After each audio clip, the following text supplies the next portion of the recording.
లీవ్‌కి వెళ్తామని చెప్పాను కదా! ఇంటి దగ్గరికి ఆటో పిలిపించి ఆటోలో కూర్చొని అయితే బయలుదేరాం రైల్వే స్టేషన్‌కి. జమ్మూ నుంచి న్యూఢిల్లీకి సాయంత్రం 4:30కి వందే భారత్ అయితే ఉంది. వందే భారత్‌కి బుక్ చేసాం. అలాగా రైల్వే స్టేషన్‌కి బయలుదేరాం. రైల్వే స్టేషన్ ఫస్ట్ ప్లాట్‌ఫామ్‌కి అయితే వెళ్ళిపోయాం. అక్కడ చూడండి అస్సలైతే ఖాళీ లేదు. బీభత్సమైన జనాలున్నారు. అసలు గాలి కూడా ఆడటం లేదు. చాలా వేడిగా ఉంది. మేమైతే ఫుల్లు చెమటెక్కేసాము. ఇంకా అక్కడి నుంచి కోచ్ నెంబర్ అయితే ఇచ్చారు. కోచ్‌కి ఇచ్చిన ప్లేస్‌కి అయితే C5 మళ్ళీ అక్కడికి వెళ్ళిపోయాం. అక్కడికి వెళ్ళిన తర్వాత అయితే ఇంకా వందే భారత్ అయితే రావడం జరిగింది. నెమ్మదిగా బుజ్జిగా వస్తుంది. చూడండి ఎంత బుజ్జిగా ఉంది. బుల్లెట్ ట్రైన్ మాదిరిగా. అది కూడా కాషాయం రంగులో మేక్ ఇన్ ఇండియా గాని. ఆ తర్వాత అక్కడి నుంచి C5 అనమాట. మా C5 మా ముందు ఆగడానికి కొంచెం ప్రయత్నిస్తుంది. ఇది మీది కాదని చెప్పి ఇంకా ముందుకెళ్ళిపోతుంది.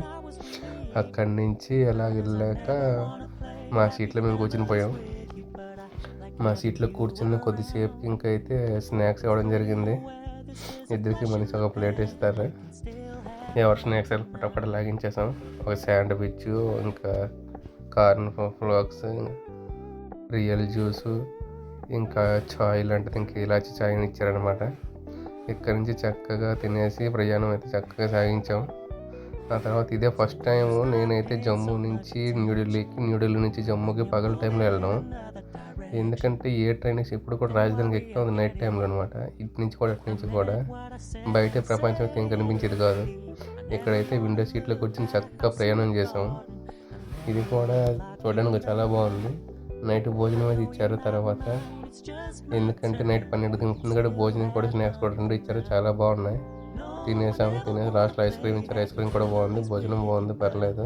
తర్వాత కొద్దిసేపు అయితే పడుకున్నాక టైం తెలియలేదు. తర్వాత లాస్ట్లో అందరూ అయితే లేచిపోయి నిల్చున్నారు. రైల్వే స్టేషన్ వచ్చిందని న్యూఢిల్లీ. అక్కడి నుంచి మేము కూడా బ్యాగులు బయట తీసి నిల్చున్నాం. ఇంకా దిగడానికి రెడీగా అయితే ఉన్నాము. ఇలా మీలో ఎంతమంది వందే భారత్లో జర్నీ చేశారో కామెంట్ చేయండి. Thank you. Bye bye.